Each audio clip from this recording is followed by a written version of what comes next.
Et salut à tous, j'espère que vous allez bien. Aujourd'hui, on va faire l'analyse de Moncler. On avait déjà fait dans une précédente vidéo l'analyse de LVMH, donc je vous invite à aller la voir. Mais de toute manière, à chaque étape de l'analyse, en fait, je mettrai un comparatif avec LVMH pour que vous puissiez suivre ça directement sur cette vidéo. Comme toujours pour cette vidéo, on va s'intéresser à 4 choses que je regarde toujours pour une entreprise, c'est-à-dire son business model. Ensuite, on va regarder les chiffres de la boîte, donc en termes de croissance, de rentabilité, d'endettement. Ensuite, on va regarder la valorisation de la boîte. Et enfin, on va regarder l'analyse fondamentale. Donc ça veut dire, en gros, est-ce que l'entreprise a un avantage concurrentiel solide et une bonne allocation du capital et aussi un bon management, c'est très important. Et je vous mets à l'écran les notes qu'avait obtenues LVMH pour que vous puissiez comparer tout au long de la vidéo. Donc on commence tout de suite avec l'analyse du business model de Moncler. Alors pour ceux qui ne connaissent pas, Moncler, c'est une entreprise de luxe qui va avoir principalement 2 marques qui sont Moncler lui-même, en fait la marque Moncler qui vend principalement des doudounes, des accessoires plutôt hiver et qui sont des biens de luxe, et une deuxième marque qui représente à peu près 10% du chiffre d'affaires qui est la marque Stone Island, et donc qui va se positionner sur quelque chose d'assez similaire puisqu'on est aussi sur vêtements plutôt d'hiver avec vêtements d'intempéries finalement, mais toujours sur un positionnement très très haut de gamme, pas forcément luxueux mais vraiment du très très haut de gamme avec des produits qui sont très chers. Les produits de Moncler sont principalement vendus en direct to consumer, donc c'est-à-dire vendus directement soit dans des boutiques Moncler ou soit par du e-commerce. Ça représente à peu près 85% du chiffre d'affaires et le reste est vendu en gros, donc dans des vendeurs partenaires. Ça a été une stratégie, ça on va le voir, du management de se concentrer vraiment sur essayer de développer finalement la partie DTC, direct to consumer, parce que c'est une section tout simplement plus rentable. Bon, la clientèle de Moncler, évidemment, on est sur une clientèle riche, puisque les produits qui sont vendus sont chers, mais à noter qu'on n'est pas non plus sur un positionnement prix d'ultra luxe. C'est pas du tout du Hermès, c'est même pas du Christian Dior ou du Louis Vuitton, ça va être du luxe assez abordable, quasiment du premium, même si on est sur des produits qui sont très chers. C'est pas l'image de luxe forcément qui est renvoyée en premier. Et ça, Moncler en joue un petit peu aussi, puisque les produits vendus par Moncler sont légèrement moins qualitatifs que des produits luxueux, et donc ils vont pouvoir avoir finalement une meilleure marge brute que des entreprises comme LVMH ou Hermès. Bizarrement, alors qu'on pense souvent que les entreprises les plus luxueuses ont les meilleures marges brutes, et bien Moncler finalement a réussi à trouver un ratio prix, coût des produits, coût de production des produits, prix vendu qui est plus intéressant qu'une entreprise comme Hermès par exemple. Les produits vendus, forcément, c'est à vocation de consommation, donc du discrétionnaire. Maintenant, c'est toujours la même chose, on est sur du luxe, donc c'est pas si discrétionnaire que ça, puisque les clientèles fortunées ont tendance quand même à consommer quand même lorsqu'il y a des périodes de ralentissement économique. Et le mode de facturation, évidemment, on est sur de la vente ponctuelle en direct, puisque la plupart des ventes de Moncler sont réalisées directement en boutique. Avec tout ça, Moncler obtient la note de 9 sur 10. Alors, il y a 2 choses à retenir par rapport à LVMH. La première chose, c'est que LVMH avait des segments qui étaient plus luxueux, mais qui n'avaient pas une meilleure marge brute. Donc, j'estime qu'il n'y avait pas d'avantage à ce niveau-là. Par contre, petit avantage de Moncler en termes de business model par rapport à LVMH, c'est que LVMH avait des segments comme Sephora ou son segment parfum et cosmétiques qui étaient des segments avec des bien moins bonnes marges, autour de 10%.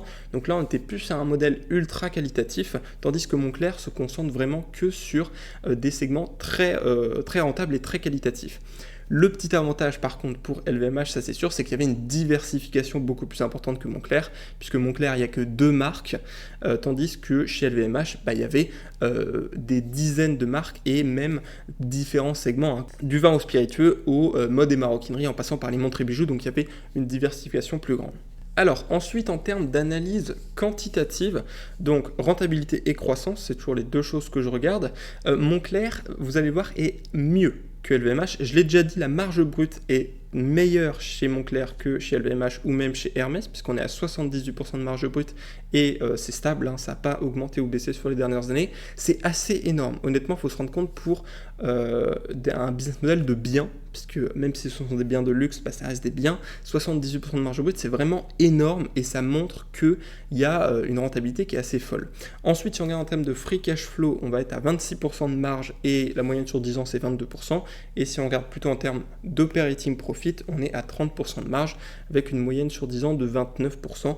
Donc légère augmentation au fil des années. Il n'y a rien de très flagrant, mais le modèle est rentable et reste rentable. En termes de ROCE, on est sur un ROCE à 22%, à savoir que la moyenne sur 10 ans était à 29%, donc il y a eu une baisse, on va voir pourquoi, mais c'est surtout lié à l'acquisition de Stone Island, qui c'est assez commun en fait, quand il y a une grosse acquisition, eh bien d'un coup ça peut faire baisser le ROCE, et en fait ce qu'il faut voir, c'est rarement les baisses drastiques de ROCE, mais c'est l'évolution sur certaines périodes. Et si on regarde depuis l'acquisition de Stone Island, eh bien le ROCE a plutôt eu tendance à augmenter en passant de à peu près 18% à 22%. Donc ça voudrait dire qu'il y a plutôt une rentabilité qui est continue dans ce cas-là. En termes de croissance maintenant, Moncler c'est très bien puisqu'on est à peu près à 15% de croissance annuelle du chiffre d'affaires. En 2024 ça a été moins, on a eu que 8% de croissance pour tout simplement une moindre consommation en Europe.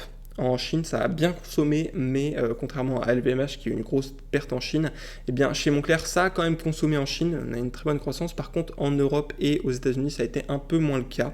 Donc à voir comment ça va évoluer. Et si on regarde au niveau des bénéfices, on est sur le long terme pour le free cash flow à peu près 11% de croissance annuelle. Donc ça c'est très bien. Par contre, le free cash flow il est un peu irrégulier. Du coup, on va préférer regarder l'operating profit qui lui est à 13% de croissance annuelle et seulement 3% de croissance en 2024. Donc là aussi, un petit problème qui est lié tout simplement à une baisse de chiffre d'affaires. Mais bref, pour tout ça, ça nous donne une super note pour Moncler de 8 sur 10. On a très clairement une très bonne rentabilité avec des très bonnes marges et une très bonne croissance. Honnêtement, si Moncler continue à avoir une croissance à 2 chiffres dans les prochaines années, ce sera très bien. Et je le précise, mais il n'y a pas de problème d'endettement pour Moncler. Ils sont en dette nette positive.